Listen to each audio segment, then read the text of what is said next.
Dear student, welcome back to my YouTube channel learning zone. हमारी जो algebra series है उसका मॉड्यूल नंबर 1 जो है वो हम पढ़ रहे हैं। तो उसमें मॉड्यूल नंबर 1 में हमारा जो टॉपिक था इंट्रोडक्शन टू अलजबरा। तो उस सिलसिले में आज हम नेक्स्ट जो टॉपिक कवर करेंगे वो होगा the basic components in algebra. Algebra के बारे में थोड़ा बहुत हमने सीख लिया। अब इसके बाद आएगा basic components in algebra. Algebra के अंदर जो बेसिक कंपोनेंट्स है वो कौन कौन से होते हैं। वो आपके पास वेरिएबल होगा, कांस्टेंट होगा, कोफिशिएंट होगा, एक्सप्रेशन होगा, इक्वेशन होगा। इसको बारी बारी हम जो है वो स्टार्ट से देखते हैं।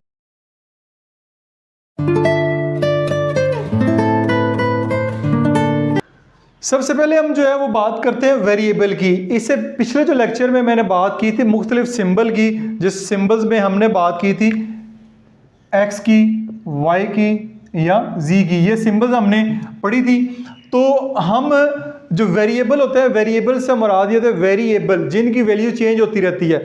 जैसे ही आपके सामने लिखा हुआ है 7x यहाँ पे लिखा हुआ है। अब 7 की वैल्यू अब चेंज नहीं कर सकते, लेकिन x की वैल्यू जो है वो यहाँ पे चेंज हो सकती है। ठीक है, x की वैल्यू हम चेंज कर सकते हैं। यहाँ पे 7x प्लस 2y भी जो है वो लिखा जा सकता है। ठीक है, तो ये x और y जो है यहाँ पे दो वेरिएबल होंगे, यहाँ पे दो वेरिएबल होंगे। वेरिएबल से मुराद ये होती है कि उनकी वैल्यू जो है वो चेंज होती रहती है। इनकी वैल्यू यानी x की वैल्यू क्वेश्चन में कुछ भी पुट की जा सकती है, लेकिन 7, 2 जो है ये वो नंबर हैं जिनकी वैल्यू जो है वो चेंज नहीं की जा सकती। तो सबसे पहले आपको वेरिएबल का पता होना चाहिए कि वेरिएबल क्या होते हैं। नॉर्मली जो है वेरिएबल हमारे पास x, y एंड z, ये 3 वेरिएबल इस्तेमाल करते हैं, लेकिन ज़रूरी नहीं कि ये 3 ही x, y, z हम वेरिएबल इस्तेमाल करें। हमारे पास जो है वो अल्फ़ाबेट्स का कोई भी जो है alphabet P, Q, R, L, M, N, A, B, C कोई भी जो अल्फ़ाबेट्स जो है उसको हम वेरिएबल के तौर पे इस्तेमाल कर सकते हैं। बस इसका मकसद आपने ये याद रखना है कि वेरिएबल की जो वैल्यू है वो चेंज हो जाती है। अब जहाँ भी इसको इक्वेशन के अंदर या अलजेब्रिक एक्सप्रेशन के अंदर इस्तेमाल करेंगे तो उसकी वैल्यू जो है वो चेंज हो जाएगी। फिर नंबर 2 पे हम बात करते हैं कॉन्स्टेंट की, कि कॉन्स्टेंट क्या होते हैं। अब देखें कि यहाँ पे मैं अलजेब्रिक इक्वेशन ये लिखता हूँ 2x plus 7 is equal to 0। अब यहाँ पे देखें तो हमारे पास जो x है ये वेरिएबल है, x जो है वो वेरिएबल है। और ये जो नंबर 7 लिखा हुआ नज़र आ रहा है आपको, नंबर 7 नज़र आ रहा है, ये हमारे पास कांस्टेंट है। इसकी वैल्यू जो है वो चेंज नहीं हो सकती, इसकी वैल्यू जो है वो आप चेंज नहीं कर सकते। 7 7 ही रहेगा और 2 2 ही रहेगा, लेकिन x की जो वैल्यू है वो हम चेंज कर सकते हैं। x वेरिएबल है और 7 जो है वो यहाँ पे कांस्टेंट है। तो जैसे एग्जांपल हमारे पास लिखते हैं 2x प्लस 7 या 3y प्लस 9, इसमें जो है वो 7 एंड 9 जो है वो हमारे पास क्या हो जाएंगे, कांस्टेंट हो जाएंगे। 7 एंड 9 हमारे पास कांस्टेंट हो जाएंगे। ये कांस्टेंट की कुछ एग्जांपल भी मैंने आपको साथ दे दी है। नेक्स्ट फिर हम बात करते हैं, नेक्स्ट हमारे पास कोफिशिएंट। कोफिशिएंट भी एक टर्म यूज़ होती है। कोफिशिएंट क्या होती है। अब देखें कि वेरिएबल से पहले जो नंबर होता है, वेरिएबल से पहले एक नंबर है। सम टाइम वेरिएबल से पहले नंबर नहीं लिखा जाता, लेकिन ज़्यादातर जो है वेरिएबल से पहले एक नंबर होता है। वेरिएबल से पहले जो भी नंबर होता है वो कोफिशिएंट कहलाता है।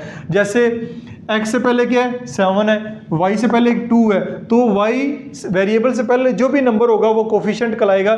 ये कोफिशिएंट नहीं है, ये देखिए ये अलहदा से, इसके साथ कोई वेरिएबल नहीं है, वेरिएबल के बगैर है, ये कांस्टेंट है। और वेरिएबल से पहले जो नंबर होगा वो लाजमी हमारे पास कोफिशिएंट होगा। और सम टाइम आपने वेरिएबल लिखा हो तो उसके साथ जो है वो कोफिशिएंट आपको नज़र ही नहीं आ रहा होता, लेकिन वेरिएबल के साथ अगर कोई भी नंबर ना हो तो उसके साथ जो नंबर 1 है वो लाजमी होता है। ठीक है, 1 जो है वो लाजमी होगा। तो ये इसमें जो है 1 1 जो है वो फिर कोफिशिएंट होंगे। तो कोफिशिएंट हो गए, फ़र्ज़ करें इसी की मिसाल लेते हैं 2x प्लस 7 और 3y प्लस 9 आपके पास।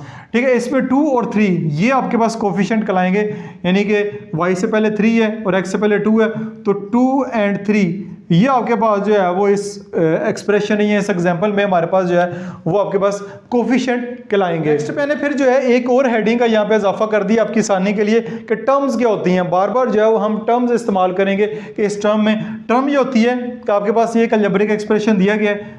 ठीक है, इस अलजेब्रिक एक्सप्रेशन में यहाँ पे ये एक टर्म है और एक ये टर्म है, 2 टर्म है। यहाँ पे भी एक टर्म ये वाली है और एक टर्म ये वाली है। जैसे कि मैं एग्जांपल देता हूँ, यहाँ पे लिखा जाता है 2xyz प्लस 9। तो इसमें बहुत सारे बच्चे कंफ्यूज होते हैं कि टर्म्स जो है इसमें कितनी है। इसमें भी 2 ही टर्म है, 2xyz ये आपकी एक टर्म है, एक ये टर्म है, एक ये टर्म है, और यहाँ पे जस्ट लिखा हो 2x, तो ये आपके पास ये एक टर्म है, ये आपके पास दो टर्म है, तीन टर्म की भी मैं एग्जांपल दे देता हूँ, 2y + 3, ये आपके पास तीन टर्म्स आ गई हैं, एक ये टर्म्स है, एक ये टर्म है, एक ये टर्म है, तो ये आपके पास जो है वो तीन जो है वो यहाँ पे टर्म्स हो गई हैं। तो टर्म्स बेसिकली दो जो क्या कहते हैं नंबर्स हैं, ये जो वेरिएबल हैं, उनमें के दरमियान अगर प्लस और माइनस का साइन लगा हुआ है, प्लस और माइनस के साइन से सेपरेट हो रही हैं, तो वो आपके पास टर्म्स कहलाएंगी। जैसे 7x + 3y, इसमें जो टर्म्स हैं आपकी वो हैं 7x एक टर्म है और 3y दूसरी टर्म है, ये आपके पास दो टर्म्स होंगी। तो टर्म्स के बारे में भी आपको जानना ज़रूरी है। नेक्स्ट हमारे पास है एक्सप्रेशन, कि एक्सप्रेशन क्या होता है, आइए उसको भी देखते हैं। एक्सप्रेशन हमारे पास होता है कि दो तीन टर्म्स को हम इकट्ठा कर दें, 2x + 9y + 7, ये हमारे पास एक एक्सप्रेशन बन गया। इस एक्सप्रेशन में आप देख सकते हैं आपके पास कांस्टेंट भी है, आपके पास वेरिएबल भी दो हैं, x और y दो वेरिएबल हैं, उसी के साथ साथ आपके पास जो है वो दो कोफिशिएंट भी हैं। तो जब कोई कोफिशिएंट वेरिएबल और जो कांस्टेंट है प्लस और माइनस के साइन के साथ ऐसे ऐड होते हैं, तो वो एक अलजेब्रिक एक्सप्रेशन बन जाता है। इसको एक्सप्रेशन भी कह लें या इसको अलजेब्रिक एक्सप्रेशन भी कह सकते हैं, जिसमें अलजेब्रिक टर्म्स का इस्तेमाल किया गया। इसके अंदर तीन टर्म्स हैं, वेरिएबल x और y है, कोफिशिएंट यहाँ पे 2 और 9 है, और 7 यहाँ पे कांस्टेंट है। ये सारे मिलकर जो है वो एक आपके पास एक्सप्रेशन बना लेंगे। तो ये एक्सप्रेशन की एग्जांपल लिख लेता हूँ, 2x + 9y + 7, ये आपके पास एक एक्सप्रेशन बन गया है। इक्वेशन क्या होता है लास्ट के ऊपर, इक्वेशन ये होता है कि जब = का साइन आ जाएगा, =0 कर दें, =9 कर दें, =टू का साइन लगा देंगे, तो ये हमारे पास फिर जो है वो एक इक्वेशन बन जाएगा। इक्वेशन से मराद ये है कि दरमियान में इक्वल का साइन आ गया, तो ये हमारे पास 2x + 9y + 7 = 0 हो गया।